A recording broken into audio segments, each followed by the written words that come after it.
the criteria Latifi needs to do to get re-signed, not get last. Oh, Spar's back, and lights out, and away we go. And Lewis Hamilton is halfway to space. Personally, go IndyCar over Williams. Yeah, Grosjean Zhu? Guan Yu Zhou. Guan Yu Zhou. No, Zhou Zhou Guan Guan Yu. Yu. I said that the first time. George was already sitting in that seat. Look, I don't agree with it, but you've asked a question. I'm trying to find a way to justify And I'm just it. trying to absolutely tear your answer apart. G'day and welcome to Formula Bumps. My name is Jacko, and with me is Andy. How are you, man? Nah. What changed? Because that's not what you said on the last show. No, I said last time. Now I said meh. So actually more into There's it. another more. letter there. That's big coming from you. That's up 33% on your last introduction. I know, right? Fucking there you go. A little behind the scenes. We just finished recording the other show. Yeah. So, off-season is officially nearly over. Thank God. It's going to be nice, man. Well, now we get to hear the Dutch national anthem twice this week because it's before the race and after the race. Look, if you're Dutch, it is your weekend. He ain't fucking losing. Could you imagine the red he'd see if he didn't win Zandvoort? He'd probably punch his car into whoever came first. After the checkered flag, he will just ram them. It's like, how dare you take my trophy? Yeah, look. He's in trouble. Okay, yes. So we can talk about this. I just thought of that. Yeah, he's in trouble. I'm actually aware of this. So I will say what I think happened, and then you can say the truth afterwards. Okay. Because there's normally a safer way to do it than the opposite. He took his hand off the steering wheel while driving. No, he was like drifting and speeding through Monaco.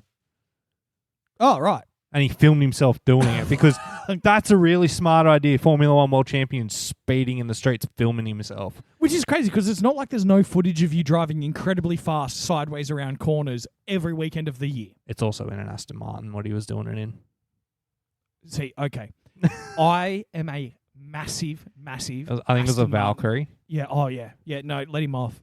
I love Aston Martin cars. The team couldn't care less. What do you mean? Fernando's there. Yeah, he's the only part I care about, though. And I like the colour green. But the silver Aston Martins, everything from like the DB fucking 5 up to the Vanquish and the Valkyrie. Damn. On Forza, my whole garage is just Astons. I bought the James Bond car pass for more Aston Martins, bro. That's fair. But yeah, he's in a bit of strife there investigating. I think someone was doing the math today, and it's like a €220 fine. Which, I mean, it's breaking the bank for him. well, yeah. I mean, it's really with Red Bull's budget already.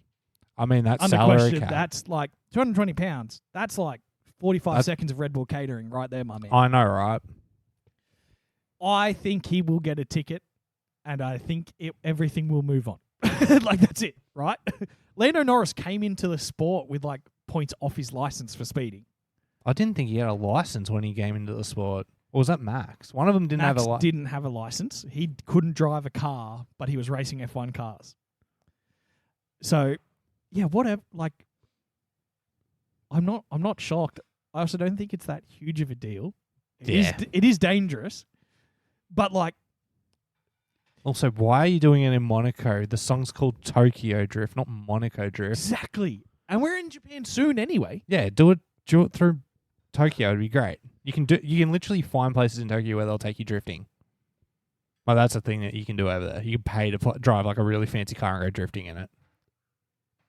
That's sick. I didn't know about that until after I got back. That is so cool. Well, you did the Mario Kart thing on the street with Rand Stroll. Yeah, Rand Stroll. You can cut this little segment. This conversation about Japan is very different to our previous conversation about Japan. That's fair. Anyway, speaking of moving on, though, Felipe Massa can't move on. Famous man. He's the Taylor Swift of our sport, a man who cannot let anything go. He's apparently considering legal action against the FIA for the whole 2008 World Championship. Now, it's more complicated than that, though, isn't it? Because he's not suing to get his title. No, so he has no interest in overturning the championship because if, let's be real. If he did that, then you'd have to overturn 2021, and then there's like 13 other championships you have to look into. You know what I mean? Like there's the Prost Senna ones. Yeah. You'd have to overturn those, and it equate to nothing because they just swap. Yeah. Okay, cool. So what is he asking for in this suit? It looks like he's looking for compensation for not getting the championship, which would be a monetary thing. But you know what's really interesting about this whole story? Do you know who the boss of Ferrari was at the time? Was it... Okay, so it's either Dominicali... It is Dominicali. Who is now currently the head of F1. The chief executive of F1. Well, yes, yep. He's not FIA, he's F1. Yep. That's an interesting courtroom. So he's claiming he is the victim of a conspiracy committed by individuals at the highest level of F1 together with the FIA and Formula 1 management. Simply put, Mr. Massa is the rightful 2008 F1 and FIA Drivers' Championship, and F1 and FIA have deliberately ignored the misconduct that cheated him out of this title. He is unable to quantify the losses at this stage, but estimates it is likely in the tens of millions of euros.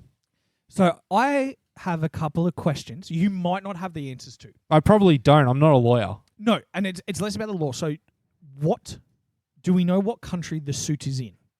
England by the look of it. England. Okay. Let me confirm that. I definitely know his lawyer is based in London. Right, because it'd either be a European court. Well, it'd be a French court because the FIA is based in France. And if it's not there, it's at the English High Court. Yep. So, but the good thing about both of those is the English legal system and the Australian legal system are nigh on identical. Mm-hmm. So we can draw a lot of comparisons there. And the French legal system is similar enough.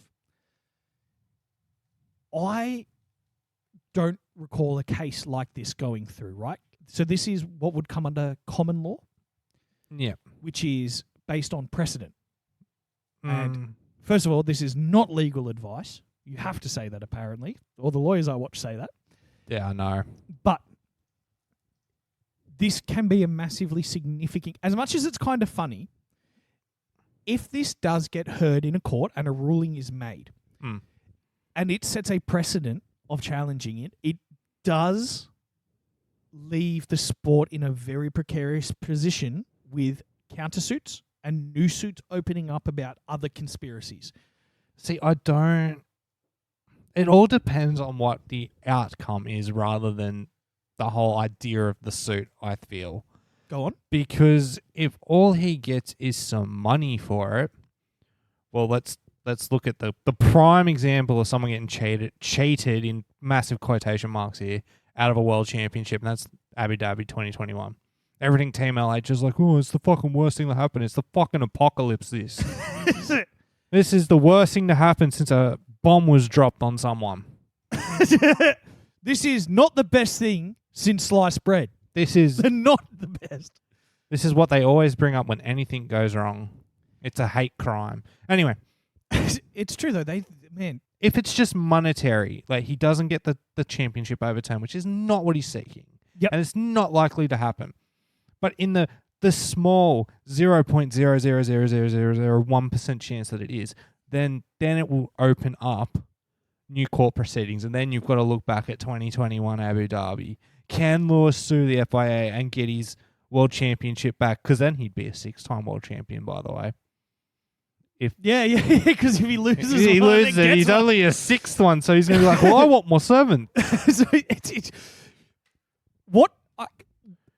and Team LH ain't going to like this. What I like about that is, no matter what kind of goes on with this, he doesn't come out on top, no matter which way the court cases go. Really. Yeah, because if it's a monetary value that he gets, it's like, he gets paid 30 million euro. That's for example, Felipe Massa gets roughly 30 to 50 million euro.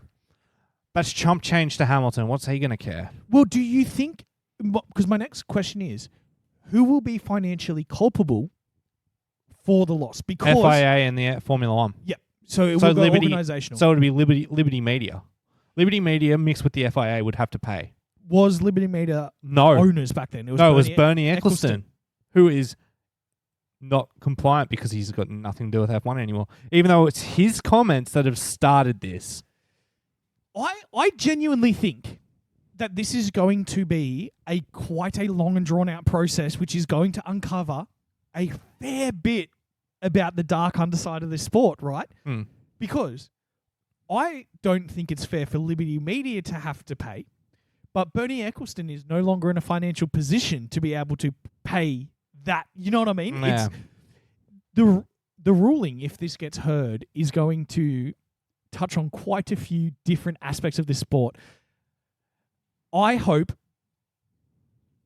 it gets dismissed. I don't think it's going to get dismissed. So basically what happened was his lawyers have sent a letter to FIA, Formula 1, just being like, hey, we are going to commence legal proceedings if you do not provide a substantive reply within 14 days. Now, when did they say that? When did this article come out? 17th. So what? It's not even been a week yet. Yep. So until, I guess, we won't know until the 31st of this month, realistically, what the outcome is probably going to be. But if they provide a substantial thing, it's like, well, all right, well, here's 30 million euro. Fuck off. You know what? That's actually probably what's most realistic, is it will just settle outside of court with a payment and be like, fuck off, bro. Yeah. Let's not do this. Which, honestly, duh. That's probably... So when you were doing the 0.00, I was like, man, this dude, that's not going to happen. No, it's probably going to be just now a court settlement. Yeah. Yeah, that's basically what I feel like it's going to be. But in the very, very slim, unlikely thing that it goes to court and things get overturned, which, by the way, no precedent set to overturn a world championship.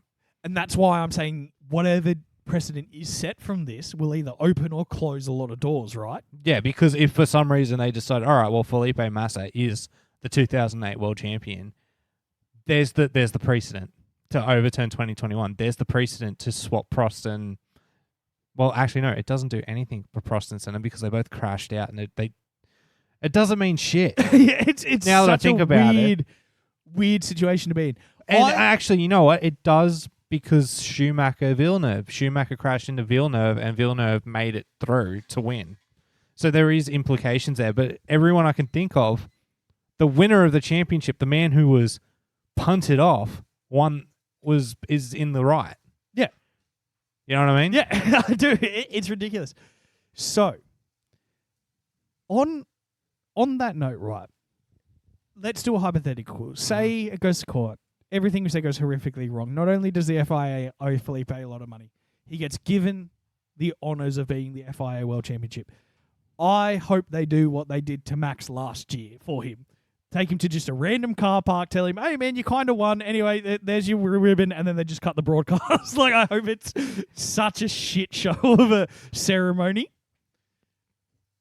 Because it would look...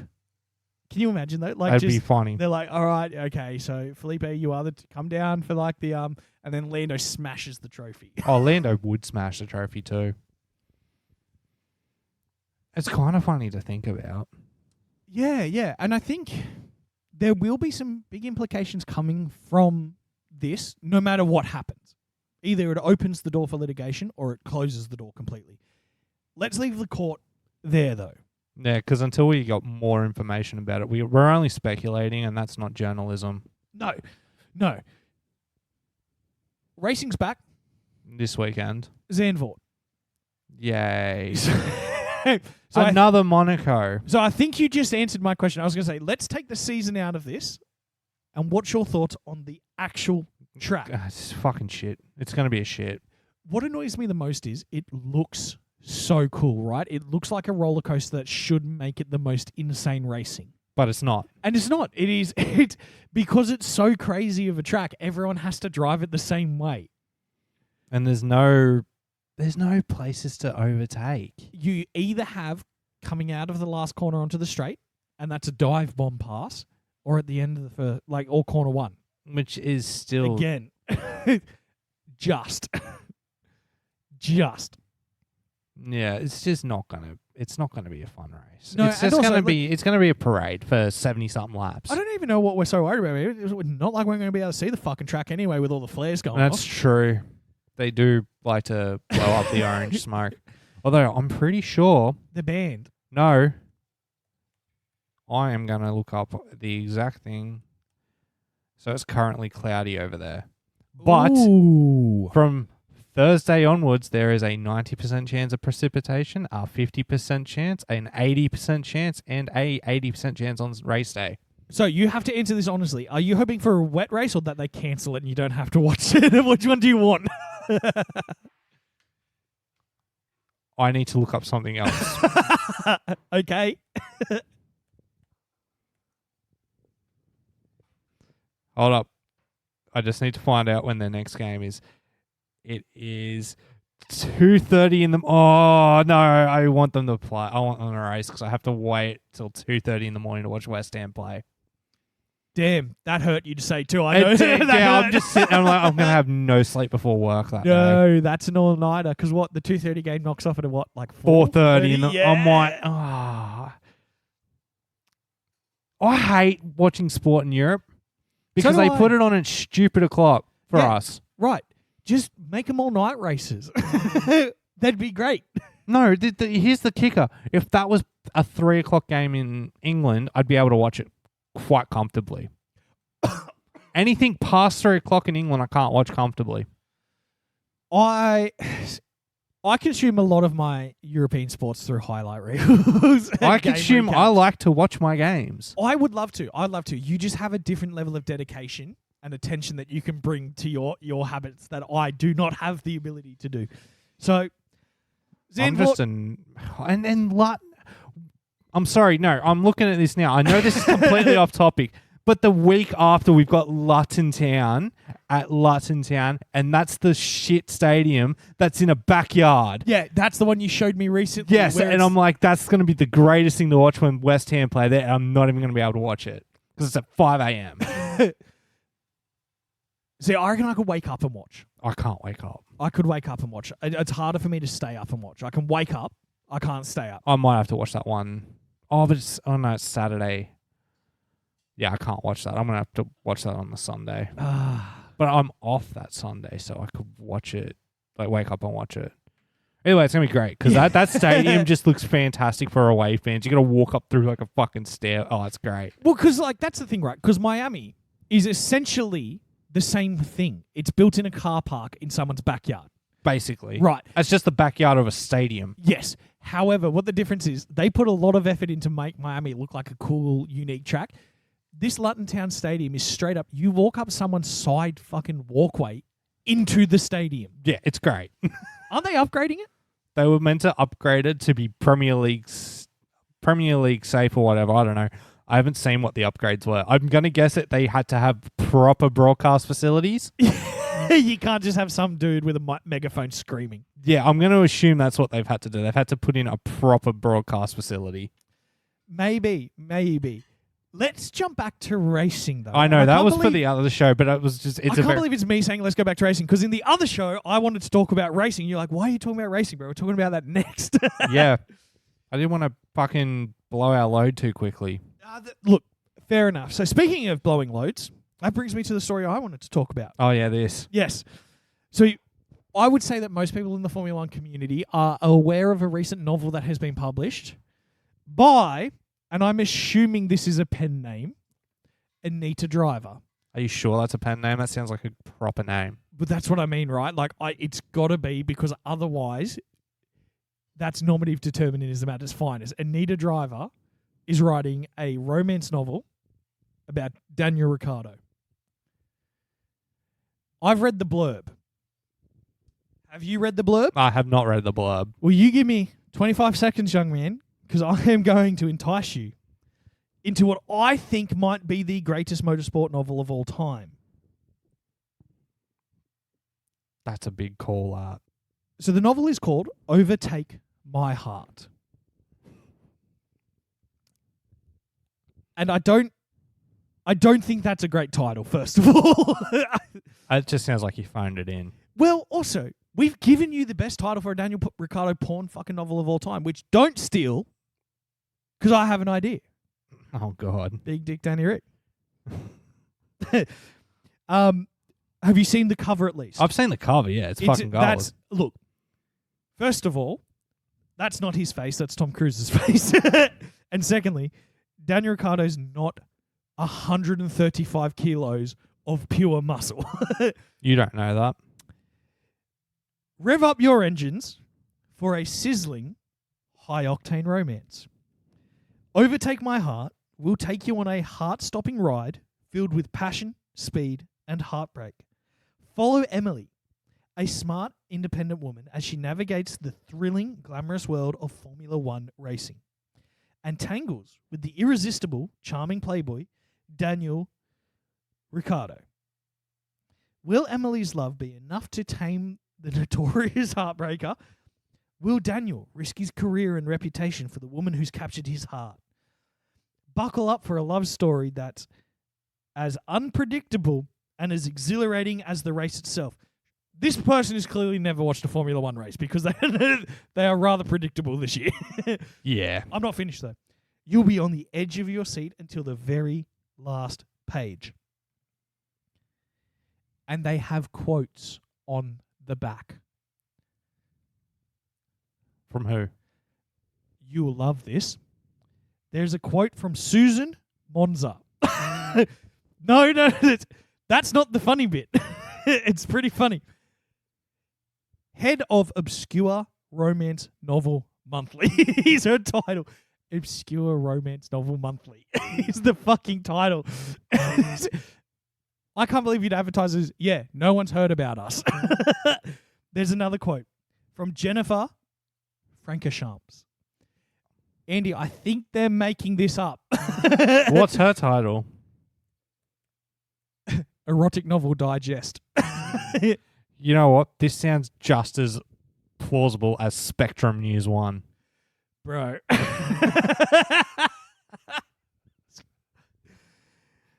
Except that's a real thing. But the crazy thing is, this is a real thing too.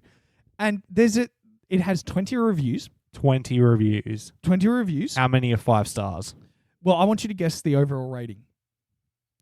3.5 stars. Oh, yeah, man. Damn. Yeah, 3.8. Yeah, yeah. So you have read it. I wish. Let's... About the author, Anita Driver, PhD. This is the... Fucking hell. Anita Driver is a Formula One enthusiast who has attended every Spanish Grand Prix since 1991.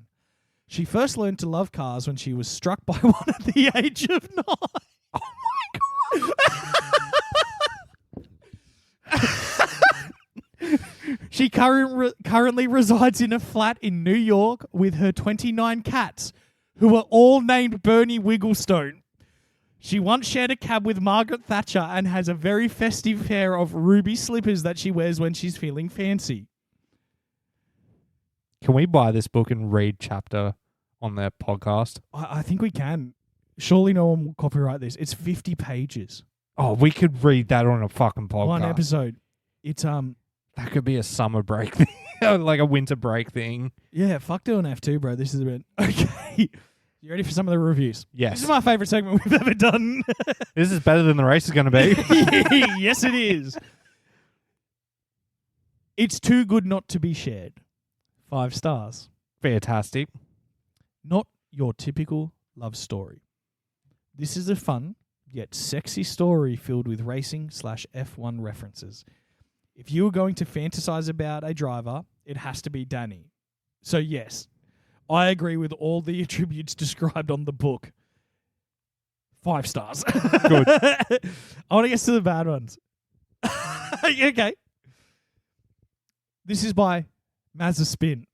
Oh God. I'm not even kidding. This is we have to buy this book and read it on the podcast. This book cannot be taken serious. Its storyline is shorter and worse than Nick DeVries's F1 career. Holy mac and cheese balls. Don't know what's more cheesy, this story or the Miami pre-race shenanigans. No, Mikey, no, this is so not right. You made me want to fox smash my head through a door. He's actually read the book. I'm pretty sure we could get our partners on to read this story with us. Oh, so 62% of the ratings are 5-star. No 4 stars. No 4 stars. 11% are 3-star, 11% are 2-star, and 16% are 1-star. So we've done a couple there. Fucking hell. You know what?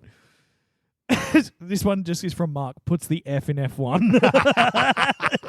This is from Sydney. My heart was truly overtaken. So enjoyable. My only complaint is that I want more. This now lives on my nightstand so I can reread it as often as possible. Also going to get one for everyone in my book club. They love Danny too. Rare and compelling as a feat. A rare and compelling feat as an Esteban Ocon podium. Bro. Fuck reading the book. I think we need to find all these reviewers and get them on the show for an interview. I'm sorry, you didn't give the full name of this book, by the way. The full name is Overtake My Heart.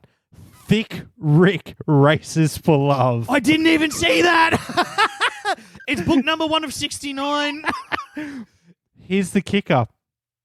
Daniel Ricciardo is aware of the book because I'm on an article right now talking about Daniel Ricciardo's reaction. Do you know why he knows about the book? Who do you think wrote it, dipshit? It has to be Danny. Hey, he's never written anything in his life before. Takes 6 months off. Comes back into the sport. What comes out of the publishing house? Book first of 69 in the Daniel Ricciardo romance series. Bro. I got to read this article. So this is from the Wide World of Sport. Daniel Ricciardo can't have imagined his Formula One career would one day make him the subject of an erotic fan fiction. Now that day has come, leaving the 8-time Grand Prix winner in hysterics. The author, whose punny name, Anita Driver, is conspicuous itself, has published a 50-page Ricciardo-based novel, Overtake My Heart, Thick Ric Races for Love. So Thick Ric is so fucking good. It's thick with 2 C's. Obviously. The book is the first of a 69 series in the Daniel Ricciardo romance series by the author. Touted as a great gift for mum, the cover features artwork of a topless Ricciardo straddling a Red Bull Formula One car in flames in the background. Published in July, the book was finally cited by Ricciardo. Speaking on F1, the DRS podcast, the Perth product chortled as he read the contents of the cover. I've never heard of this. I think I'm flattered. I don't know, but I can't say I've heard of it. I'm also assuming you're not joking, but I'm very gullible. First I've heard, Heidi's just shown me. What the hell? What the fuck is this? I look jacked.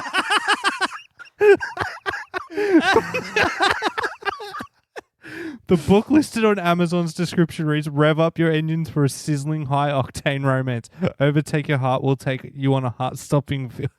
Yeah, we've read that part. Yeah, fucking mental. Mental. So, here's the activity for the rest of the show. Thick Ric, that's pretty easy. That's Daniel. Yeah. We're now in charge of writing porn novels for the rest of the drivers. Oh, no. So... Have you seen like those F1 grid if it was your girlfriend, if it was their girlfriends things on YouTube where they do the F1 grid if it was their girlfriends? You know, you got Kelly PK for Max. Yeah. It gets to Pierre, it's Yuki Tsunoda. And it gets to there is Pierre's Yuki. No, Pierre has his actual girlfriend, but for Yuki has Pierre. Yuki has Pierre. So I've just thought of the title for the Ocon novel. Waste of space. No, I was going to say baguette it up. Like back it up. Anyway, should we talk about the race this weekend instead of porn novels? Absolutely. Which we will definitely be buying and reading on this show. Yeah, Holy fuck. Yeah, we'll read some of this. We will. First of all, we'll check that it's legal first, and then we'll read. Hey, there's a podcast out there where like the guy's dad's writing a porn novel and they read a chapter per episode of his porn novel. Yeah, that's fair. That's fair. I think that's fair. We're reading the book on a podcast, or we'll leave excerpts of the book. Yeah, and we're like, I'll take one for the team and read it. You have to read it. I can't read it. Yeah, you get too horny. No, I get too dyslexic. I can't read. Yeah, bro.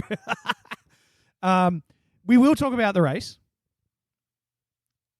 But I want a few more porn names out there. Carlos? Smooth operator. Yeah. That writes itself. It's just the smooth operator. Smooth operator's pretty good. I was going to go for something like the Bull, El Matador. No, that's Fernando. Oh, you know what? Swift and shift for Fernando. Yeah. Yeah. Or it'd just be called My Story, Fernando's version. All right, so we've got Fernando done. Lando's would just be please. Someone. Anyone. And then George would also have that. No, his would be called Woody and Buzz. And it's self-stimulation story. Yeah, that's pretty good. That's pretty good. She hit me first is his title. That's what I mean. That's going. She hit me first. Valtteri. Sun's out. Bun's out. Yeah.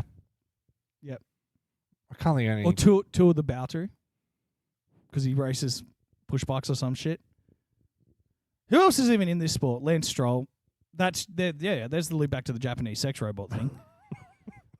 And if you want to know what the hell that's about, listen to the other show. Sorry, Andy's.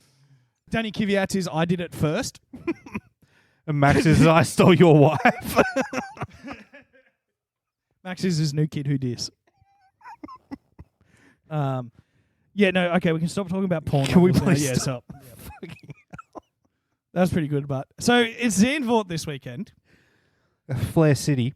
Oh, bro, orange. It's so orange that the promo photo for it is the trophy covered in orange smoke. Yeah, even they're just like, yeah, we can't. We know what's happening. We've banned this, and we still can't stop it. Like, flares aren't small. I know. So they're doing some cool shit to get him in there, and respect for it. Have you got some track facts for us? Nope. It's a track that's in the Netherlands. It's a very boring race because there's nowhere to pass. That's all you need to know. It's going to be 70 laps. It's all going to be decided on Saturday because whoever gets pole is probably going to win, and it's probably going to be Max. Now it is. However, you have seen the conspiracy that's popped up online with World Cup victories. Oh, I did see this actually. So the last time Spain won the World Cup, a certain Spanish driver won the home race of his championship rival. Germany, wasn't it? It was Germany. Yep. So what we're saying is... Maybe. Which is, let's be a little bit more careful. What we're saying is, you'll know what's about to happen, but let a brother dream. So what what happens if Lando hits his first win and everyone cracks the orange smoke for Max? Do we get the is that smoke for me message? See, I like how you're talking about it within the sport, because I was going to be like, well, we need to come up with like bums and supercars somewhere, because I'm not talking about that ever again in my life if that happens, Andy. Is we need to come up with a new show title, do something else, because we've said some shit about that dude. You've said some shit about that dude. I think he's a reputable young man and a fantastic racing driver. I like Lando. Last lap Lando. Oh, I thought you were talking about Lance. No, I said Lando, you knob. Oh, I heard Lando. Why would Lance. Why would Lance say, "Oh, it's the orange smoke for me," when Lando's notorious for saying shit like that? Well, that's why I thought it was weird, bro. So you said Lando, and I heard Lance. Right. Well, my statement about saying some shit stands true for both drivers, first of all. I mean, we both said some shit about Lance. Well, that's why I was like... I mean, listen to that joke I just said. Yeah, bro. It is going to be a qualifying. Now, this, in your expert opinion, what are the limitations on this track? So is this a high downforce track? Is this a low downforce track? Like, what are we looking at so that we can look at the teams and go, they'll probably do well? Look at Hungary. Whatever happened at Hungary, that's the same here, because it's a similar sort of track, similar turns. The only thing different is they have a bank turn, which if it gets wet, do they slip up or down? That's a great question. Up. I'm assuming up. Whee! Which is, honestly, we haven't seen it yet. Could you imagine if they timed it and they just jumped half the track? I was going to say, Mario Kart it and be like, on the last lap, the checkered flag's actually not on the track and you have to land near it to get up over the berm. and land. This is, and this will continue to be the message for the rest of the year. This is Mac's championship to lose in insane fucking circumstances. Yeah, he can't lose it from here. Yep. He just has to finish in the points every race. It doesn't matter at this point. No, it really doesn't. I don't think Checo is going to put on a charge at all. He's not allowed to.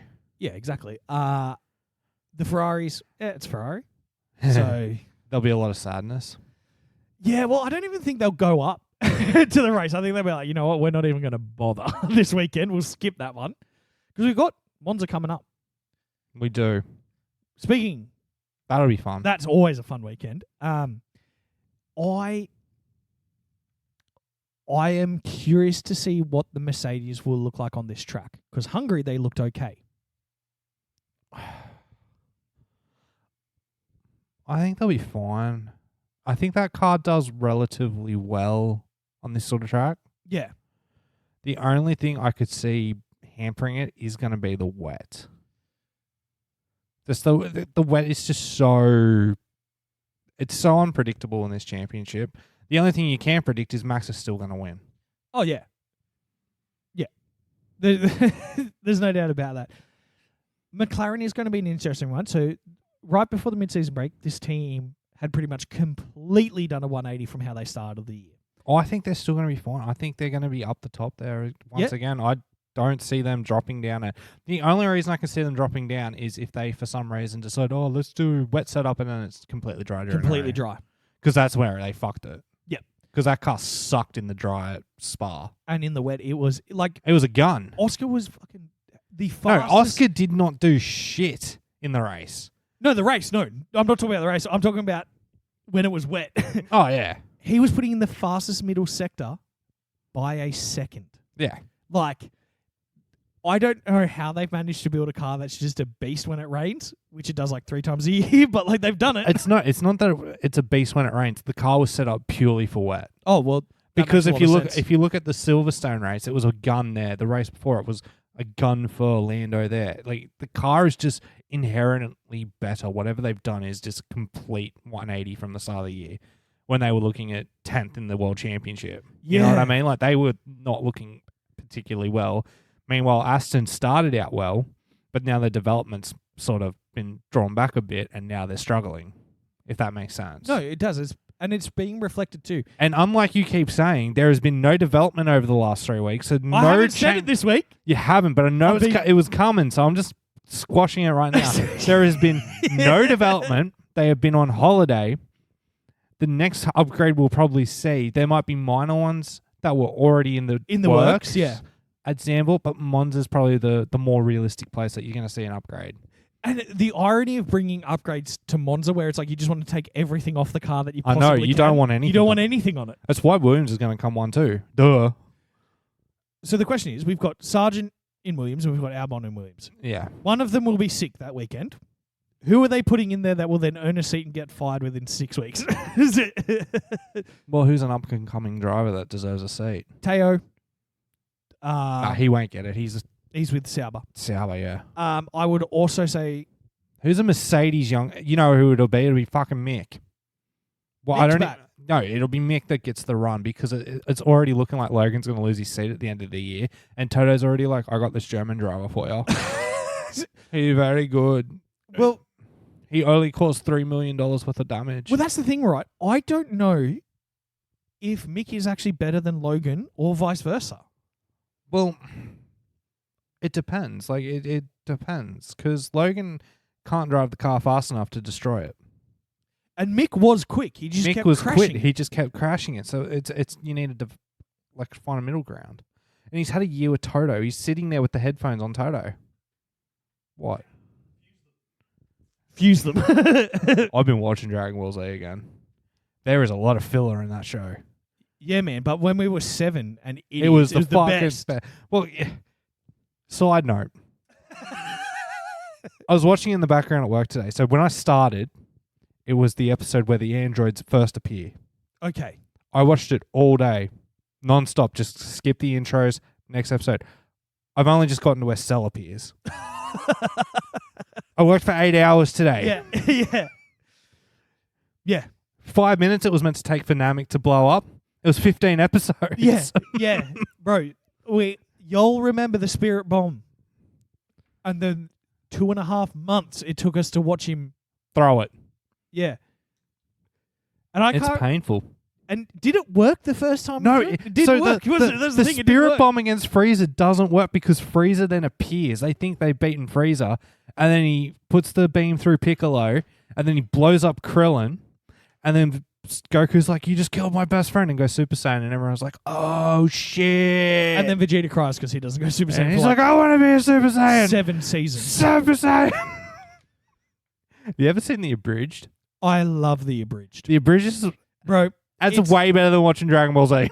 they're genuinely fucking hilarious. I've been watching them do commentary over the episodes.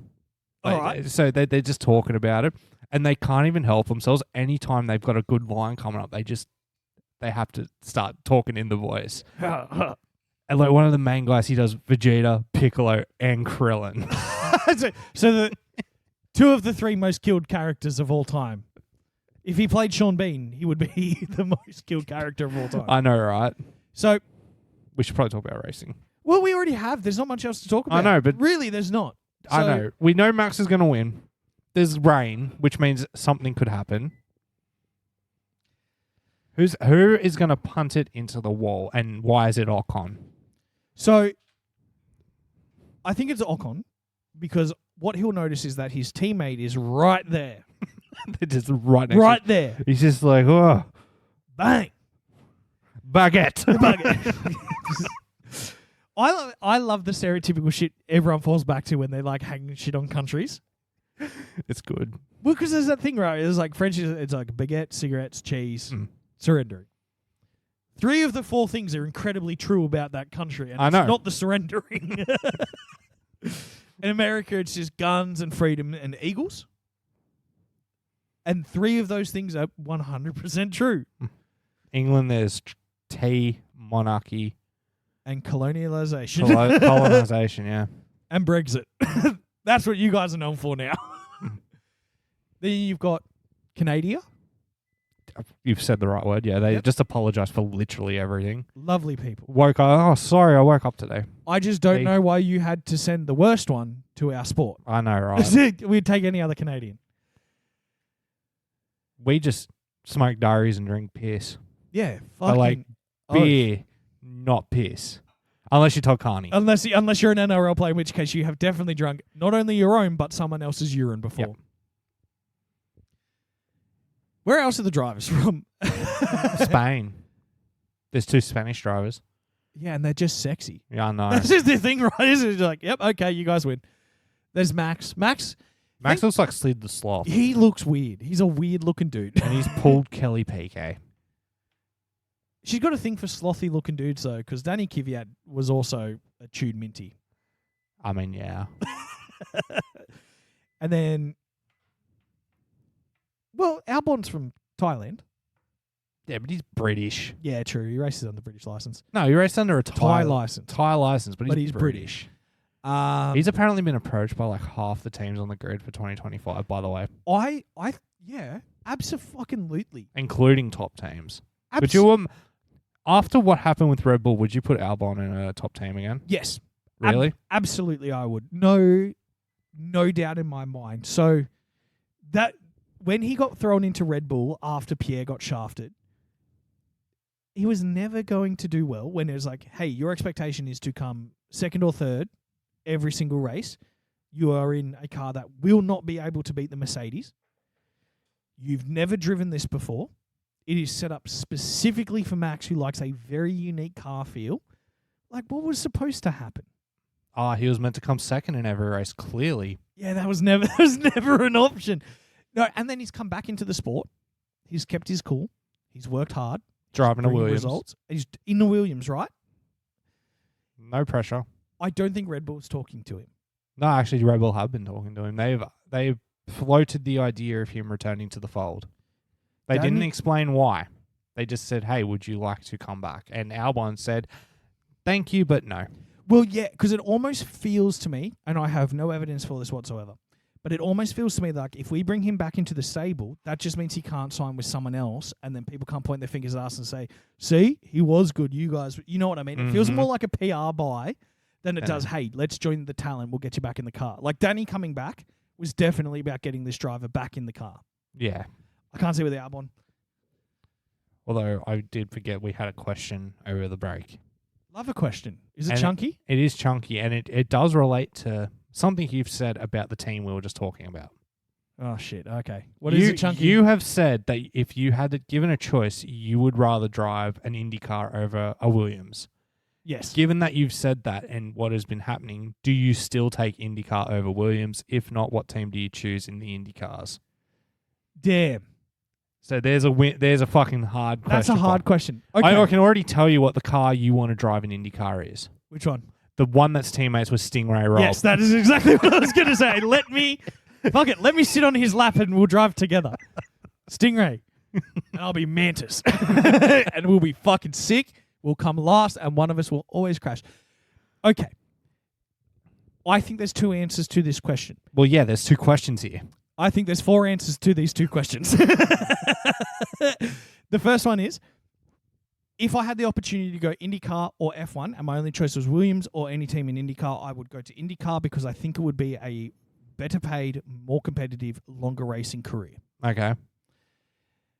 I would still prefer to drive any F1 car over an Indy car simply because I'm more connected to the F1 sport. I would drive any F1 car. Just not very well. No, absolutely not. I can't even drive a Corolla well. The thing's got like 4 horsepower. However, if I did go to IndyCar, the joke team would be to compete down the back with Stingray. However, I really like the McLaren outfit. The McLaren Arrows. Yep, in IndyCar. I think they're fantastic. And I don't have the best knowledge of the teams because they all run different liveries as well. Mm-hmm. It's more the team itself rather than like the individual team. So like, would you want to drive with Andretti? Would you want to drive with Penske? Would you want to drive? Okay. So let's go with that because there's so many micro teams. It's similar to NASCAR. Right? How NASCAR have like 4 or 5 cars under the one garage, but they're all individual teams. Yes. You know what I mean? Yeah, they race out of the same shed, but they're all not together. Exactly. So I would say, you know what? I would pick Andretti simply because not only has that man done wonders for US motorsport, he's brought a huge amount of funding across to Australia for Australian motorsport. He's trying to break into the F1. I think he's done so much for racing that I would love to join his team. Who would you pick, though? I couldn't do Penske. Because you hate McLaughlin. See, here's the thing. Is it? If I wanted to drive Penske, there was only one goal. Beat Scott McLaughlin. No. Put Scott McLaughlin in the gravel. In the gravel. Thank God you said fucking gravel. drive out of that cunt. That's staying in. That's staying in. I'm happy with that. That's brilliant. So, okay, you're Team Penske, I'm Andretti. No, but if realistically, I'd drive Andretti. Yeah. Andretti got better cars. Plus romance in Andretti. Yeah, I like Andretti's cars look better. They're all Chevys. Yep. You can't steer wrong with a fucking Andretti car. I also, and I want to shift this because we'll finish up in the next couple of minutes, but I also want to talk about NASCAR teams because you've got Toyotas, Chevys, Fords, and other I think Nissans? There's a Dodge. I think there's still Dodge in NASCAR. Because first of all, that NASCAR, we've already spoken about, but that NASCAR at Le Mans, just fucking awesome. It sounded like a demon. It sounded awesome. No, there's just Chevy, Toyota, and Ford. There's only 3, so Dodge is left. So there's only the 3 manufacturers there. And weirdly enough, I'd go Toyota. Because I drive a Toyota. See, I'd go Chevy. It's hard because I'd want to drive the Chevy, but it's a Camaro. And then there's the Ford, which is the Mustang. And I like the Mustang more than a Camaro, but I hate that I like that. See, because I'm the opposite. I think the Mustang is awesome. Like I love the Mustang. Muscle cars are fucking cool. End of discussion. I don't care which generation of muscle car. If it is big and boxy, I like it. If it has a V8 in it, it's a fucking good car. Yeah, absolutely. When the Mustang came out, I was like, yo, that's pretty sweet. You know, we ran it in supercars for a couple of years while We're we were still running it. We are, but we ran it before the Camaro came. Yeah. Then when they launched the new Camaro, I was like, yo, that is straight up a fucking transformer robot in disguise. That thing, it looks like a demon. I love the Camaro. I think it's fantastic. Fair. I think we should wrap it up, man. Otherwise, we're just going to talk about other racing. There's nothing wrong with that.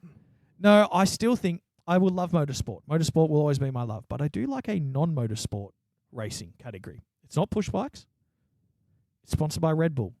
Is it the Soapbox Derby? Yes, Red Bull Soapbox Derby. It's so much fun. So good. So good. If you don't know what we're talking about, check it out. Go on YouTube, Red Bull Soapbox Derby. You won't be disappointed. No. It's performance art at its finest. It's genuinely brilliant. And the commentator's like, paid like $15. He just says whatever he wants. It's quality. It is genuinely quality. Anyway, thank you very much for listening. I'm glad we're back. That may change after this race, though.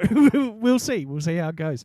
Maybe we'll start incorporating other motorsport into it so that the episodes extend a little bit. Yeah, of genuine stuff. Oh, we just, you know what? We'll just be reading the book for the rest of the year, bro. It's 50 pages. It's going to take a while to get through. 2 pages an episode. Our social media is at Formula Bums everywhere except for X.